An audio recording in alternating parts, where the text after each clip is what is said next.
Včeraj ste omenili, oziroma predvčerajšnjem, da v naši državi, da se je, bomo rekel, vse politično vzvode ali pa vse politično vzvod odločen, sprav parlament in vlade, da je to se zlilo v eno jedro, ker je tudi ravno malo prej to tezo tudi gospod Bučar izpostavil.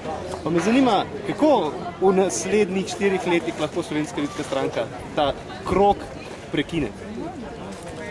Ja, dostikrat se zdi, kot da je v bistvu parlament kot zakonodajna veja oblasti postal zgolj podaljšana roka izvršne veje oblasti in to smo tudi v komentarju v mednarodnem dnevu demokracije povedali. Mi imamo vendarle v Sloveniji parlamentarno demokracijo z 3 vejami oblasti, ki morajo biti med seboj neodvisne in ne sme biti ena nadrejena drugi.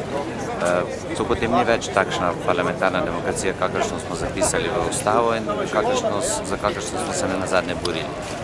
In kakšen je? Jaz mislim, da je potrebno dati večjo vlogo in težo parlamentu. Verjetno bi bilo potrebno tudi sam poslovnik delo parlamenta spremeniti in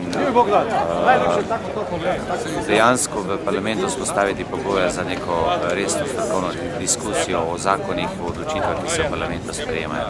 Pa glede na to, da politiki to isto odločitev morajo sprejeti, ki jim pa ta odločitev glih najbolj ne paše, ker ta situacija je komorkoli, ko pride na oblast ali pa ima trenutno izvršilno oblast, nekako odgovarja, mu je pisana na kožo, mu je lažje.